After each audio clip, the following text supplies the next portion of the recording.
안녕하세요. 매일 성경으로 말씀을 만나는 시간 주변부 묵상의 북악하늘교회 임명진 목사입니다. 오늘은 8월의 마지막 날이네요. 무더운 여름도 이제 다 지나가고 가을의 문턱에 서 있습니다. 가을은 결실과 풍요의 계절이기도 하지요. 우리가 거둘 열매와 그 풍요로움은 무엇이 있을까요? 오늘 함께 묵상할 말씀은요. 시편 72편 1절에서 20절까지의 말씀입니다. 진정한 왕의 자질이 무엇인지 말씀과 더불어 한번 생각해보는 시간을 갖도록 하겠습니다. 말씀이 좀 길지만 제가 말씀 읽어보겠습니다. 하나님이여, 주의 판단력을 왕에게 주시고 주의 공의를 왕의 아들에게 주소서. 그가 주의 백성을 공의로 재판하며 주의 가난한 자를 정의로 재판하리니 의로 말미암아 산들이 백성에게 평화를 주며 작은 산들도 그리하리로다. 그가 가난한 백성의 억울함을 풀어주며 궁핍한 자의 자손을 구원하며 압박하는 자를 꺾으리로다. 그들이 해가 있을 동안에도 주를 두려워하며 달이 있을 동안에도 대대로 그리하리이다. 그는 뱀풀 위에 내리는 비같이 땅을 적시는 소낙비같이 내리리니 그의 날에 의인이 흥왕하여 평강의 풍성함이 달이 닿을 때까지 이르리로다.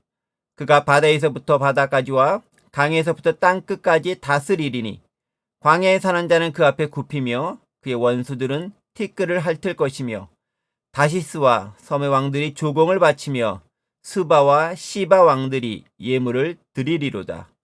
모든 왕이 그의 앞에 부복하며 모든 민족이 다 그를 섬기리로다.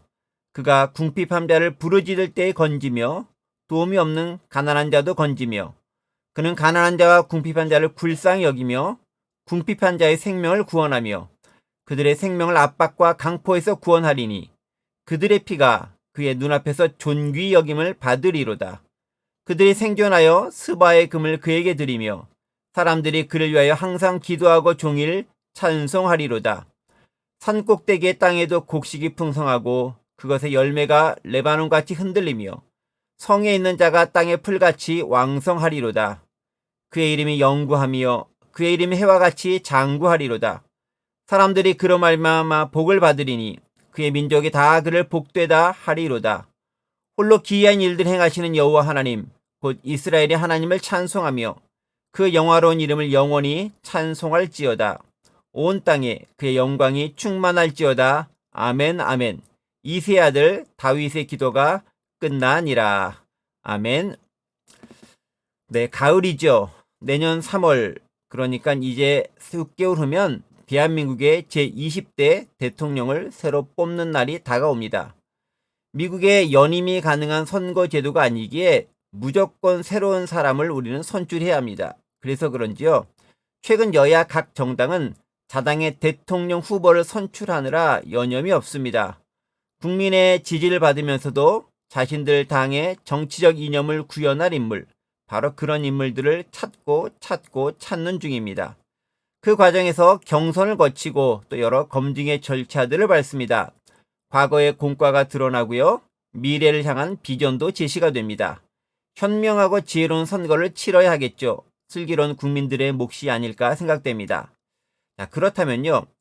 우리는 어떤 대통령, 어떤 통치자를 뽑아야 할까요? 특히 기독교인의 관점에서 어떤 지도자를 선택해야 할까요? 하나님께서 원하시는 사람이 과연 있기는 한 걸까요? 대통령 후보는 반드시 기독교인이나 또 교회를 잘 다니시는 그런 분이어야 할까요? 여러 고민이 생기지 않을 수 없습니다. 이스라엘이야 신정국가, 즉 국가 설립과 통치 이념 자체가 하나님이 주신 율법의 기초에 있으니까 종교적 틀 안에서 뽑는다 손 치더라도 대한민국 같은 경우엔 이를 어떻게 받아들이고 결정해야 할지 우리는 고민하지 않을 수 없습니다. 바로 그런 질문과 의문에 한 줄기 빛과 같이 우리에게 해답의 실마리를 주는 그런 것을 제시해주는 본문이 바로 오늘 시편 72편에 있는 말씀입니다. 그래서 이 시편 71편을요. 제왕시 혹은 제왕즉위식의 노래라고도 부릅니다. 하나님이 원하시는 이상적인 왕과 왕의 자질을 드러내고 왕이 새롭게 즉위하게 되었을 때에 이 시편으로 기도와 노래함으로써 백성들의 소망을 담아 왕을 찬양하게 되는 것이지요. 즉 가장 이상적인 왕의 모습이 무엇인지를 하나님의 관점에서 바라보고 바로 그런 왕이 되기를 소망하는 마음에서 이 노래는 왕의 즉위식에 불려졌던 그런 시편이기도 합니다. 본문의 저자는요, 표제어를 보면 솔로몬이라고 되어져 있지만 오늘 본문의 맨 마지막 구절 보면요, 다윗의 기도라는 말로 봤었을 때는 또 다윗처럼 보이기도 합니다. 어쨌든 솔로몬이든 다윗이든 저자가 누구든 간에 두 분 다 통일 왕국 이스라엘의 아주 탁월한 왕이었기 때문에 그들의 바람과 이상을 후대에 잘 전해줄 수 있는 그런 시편의 말씀이 아닐 수 없습니다. 자, 그렇다면 좀 본론으로 들어가 보겠습니다. 오늘 본문에 드러난 가장 이상적인 왕의 선제 조건은 무엇일까요? 아마 1절부터 4절이 그 핵심적인 내용을 가장 잘 설명하고 있지 않을까 그렇게 생각이 됩니다. 이런 내용이죠. 하나님이여 주의 판단력을 왕에게 주시고 주의 공의를 왕의 아들에게 주소서. 그가 주의 백성을 공의로 재판하며 주의 가난한 자를 정의로 재판하리니 의로 말미암아 산들이 백성에게 평강을 주며 작은 산들도 그리하리로다. 그가 가난한 백성의 억울함을 풀어주며 궁핍한 자의 자손을 구원하며 압박하는 자를 꺾으리로다. 이런 말씀이 있죠. 제가 읽었던 본문 1절부터 4절까지에는요.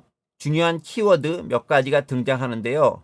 공의로운 재판, 가난하고 궁핍한 자, 평강, 이런 단어들이 핵심적인 단어들 같습니다. 그런데 이런 단어들, 각각의 단어들이 가진 의미를 살펴보면 이런 뜻이 있겠죠.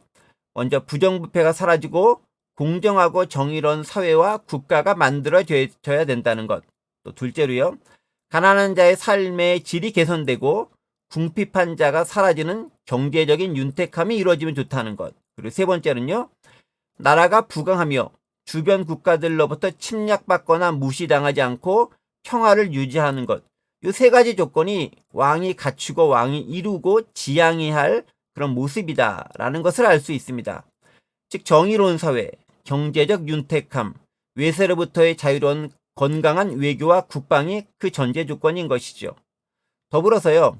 이런 국가를 만들 자격과 이상을 갖춘 왕이라면 장수하고 오랫동안 통치하여야 되기 때문에 5절부터 7절에 있는 말씀을 보면요. 11절 보면요. 그 왕의 영원한 통치를 갈망하고 있기도 합니다. 그의 이름이 영구함이요. 그의 이름이 해와 같이 장구하리로다. 이렇게 기록되어져 있죠. 자, 그런데요. 우리는 잘 알고 있지 않습니까? 바로 위와 같은 조건에 딱 부합한 그런 왕은 사실 지구상 어느 곳에도 존재하지 않습니다. 제한된 시공간과 육체를 가진 인간의 근본적인 특성상 완벽하게 이상적인 왕, 그건 근본적으로 불가능한 것이지요. 다만 그 비슷하게 우리는 따라갈 따름이고 그 비슷하게 닮아갈 따름입니다. 여러분 성군이라 일컫는 다윗이나 지혜의 왕 솔로몬도 결코 완벽하게 이런 이상적인 국가를 이루지는 못했습니다. 실수와 결함이 있는 인간이었기 때문이었죠. 결국 이런 왕으로의 지향점은요.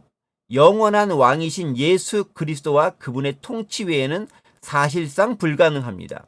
때문에 우리가 하나님 나라를 지향하고 왕 대신 예수 그리스도를 신뢰하며 그분의 나라가 이루어질 꿈꾸며 사는 것, 바로 이런 인간의 제한된 모습이 있기 때문에 반대로 우리가 바라고 원하는 바가 아닐까 그런 생각을 해봅니다. 자, 이런 현실적인 이유가 있기 때문에요. 우리가 오늘 본문을 보면서 기억해야 할 것이 있습니다.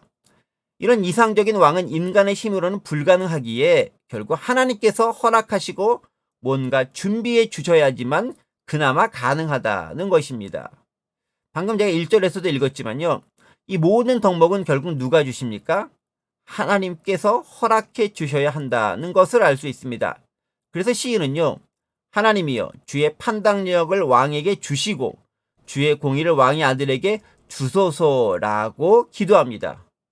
공의로 모든 것을 판단할 수 있는 능력이 바로 판단력인데 그게 필요할 것인데 그게 인간의 마음과 능력만으로는 부족하기 때문에 하나님께서 주셔야 한다고 강력하게 요청하면서 기도하고 있는 것이죠.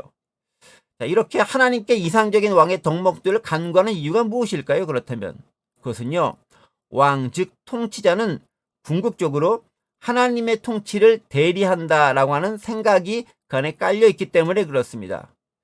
여러분 이스라엘 사회에 있어서의 왕은요. 하나님의 대리자입니다. 하나님을 대신해서 다스리고 통치하는 것이죠. 고대 제국, 예를 들면 이집트나 바벨론이나 아수르나 또 페르시아 같은 경우에는 왕이 신처럼 대우를 받습니다. 그런데 바로 그런 측면에서의 대리자가 아니라, 즉 신으로 대우받는 존재로서의 왕이 아니라 하나님의 통치 방법과 방향을 제대로 알고 그대로 따라 구현하며 실천한다는 측면에서의 대리자인 것입니다. 완전 다른 개념이죠. 따라서 왕이나 지도자가 하나님의 말씀이나 율법을 버리거나 왜곡해서 자신만의 방식만을 고수한다면 그에게는 더 이상 왕이 될 자격이 주어지지 않습니다. 궁극적으로 그가 다스렸던 국가는 멸망하게 되는 것이죠. 이스라엘의 과거 역사가 이것을 그대로 반증하고 있습니다.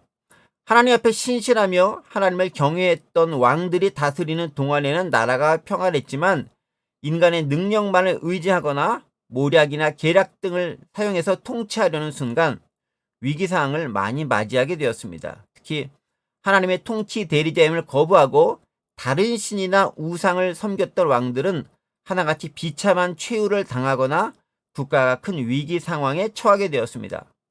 자, 그렇다면요, 오늘 이 시대 21세기 대한민국을 살아가는 우리의 경우는 어떻게 적용되어야 할까요? 일단 무조건 신앙심이 있고 교회 잘 다니는 그런 분을 대통령으로 뽑아야 할까요? 우리 국민 절대 다수가 기독교인이라면 그 역시 가능한 방법이라 생각할 수 있겠습니다. 하지만 현실은 그렇지 않잖아요. 천주교까지 다 합쳐봐야 겨우 20% 정도 넘을까 말까 하는 수준이 지금 우리 시대 기독교의 현실입니다. 이것도 잘 쳐져서 그 정도인 것이죠. 요즘과 같은 코로나 상황에서는 20% 어림도 없는 비율인 것 같습니다. 국민 과반수 이상이 무교를 주장하는 상황에서 이런 사람을 대통령을 뽑아야 된다라고 주장하는 것 자체가 무척 어렵고 힘든 일입니다. 자, 그렇다면 무엇을 봐야 할까요? 그가 비록 기독교인은 아니라 할지라도요, 얼마나 하나님 나라의 가치와 그 기치에 부합된 생각과 사상을 가지고 살아왔고 또 그것을 앞으로 실천할 의지를 지니고 있는가, 여기에 초점을 두고 봐야 하지 않을까, 그런 생각이 듭니다. 자, 맨 처음 읽었던 1절부터 4절까지 나타났던 왕의 가장 중요한 덕목 1절부터 4절에 나타나 있죠. 제시되어져 있습니다. 그게 뭐라고요? 공정과 정의로움이고요. 가난한 자들을 충분히 배려하면서 경제적 윤택을 추구하는 것이고요. 또 외세에 의존하지 않고 부국강병의 국방과 외교를 통해 주변에 평화를 만들어줄 수 있는 분, 그런 분이 가장 적합하고 이상적인 왕이다라고 말씀드렸습니다. 그런 사람을 뽑을 수 있어야 되겠죠. 그가 비록 완전한 신앙인이 아니라 할지라도 하나님께서 보여주신 가장 이상적인 형태의 국가를 지향하는 사람, 바로 그런 분을 우리는 우리의 지도자로, 우리의 대통령으로, 통치자로 뽑을 수 있어야 됩니다. 그건요, 지역, 학벌, 혈연, 종교, 정파적 신념, 이런 것들 다 떠나서 하나님 나라 가치에 부합된 것이냐 아니냐에 따라 결단해야 하는 것입니다. 자, 우리는 바로 그런 지도자가 나타나기를, 그리고 그에 가장 가까운 지도자가 대통령에 선출되기를 기도해야 하는 것입니다. 그리고 그런 사람 실제로 뽑는 용기를 내야 되는 것이죠. 본문 시편 72편은요, 왕의 재위식이나 대관식에 사용된 시입니다. 왕이 공식적으로 왕의 자리에 오르게 될 때 이런 왕이 되어달라는 소망을 담아 노래하며 읊었던 시라는 거죠. 그들의 그런 바램대로 왕이 통치한다면 그건 비단 그 왕뿐 아니라 그 왕이 다스리는 모든 백성과 국가, 그리고 그 왕을 세우신 하나님께도 큰 영광과 찬양으로 남게 될 것입니다. 그래서요, 오늘 보면 마지막 18절과 19절에서는 왕을 찬양하되 궁극적으로 하나님을 높이고 있는 것을 발견할 수 있습니다. 이런 말씀이죠. 홀로 기이한 일들을 행하시는 여호와 하나님, 곧 이스라엘의 하나님을 찬송하며 그 영화로운 이름을 영원히 찬송할지어다. 온 땅에 그의 영광이 충만할지어다. 아멘, 아멘. 이 땅 대한민국에서 그런 이상적인 대통령이 잘 선출될 수 있기를 간절히 바라는 마음 내 안에 소망해 봅니다. 잠시 기도하겠습니다. 하나님 아버지, 하나님의 마음과 뜻으로 세상을 다스리며 통치할 수 있는 그런 진정한 왕이, 대통령이 이 땅에 선출될 수 있도록 도와주시옵소서. 우리의 헛된 인간적인 욕심이나 자기만의 이기심을 이루기 위한 그런 목적으로 대통령이 되려는 사람이 아닌 진정 하나님과 백성을 위하는 참다운 마음을 가진 자를 발견하게 하시고 그를 뽑을 수 있는 해안을 가질 수 있도록 우리에게 허락하여 주옵소서. 감사드리며 예수 그리스도의 이름으로 기도하옵나이다. 아멘. 자, 8월의 마지막 날 오늘도 주님 안에서 샬롬.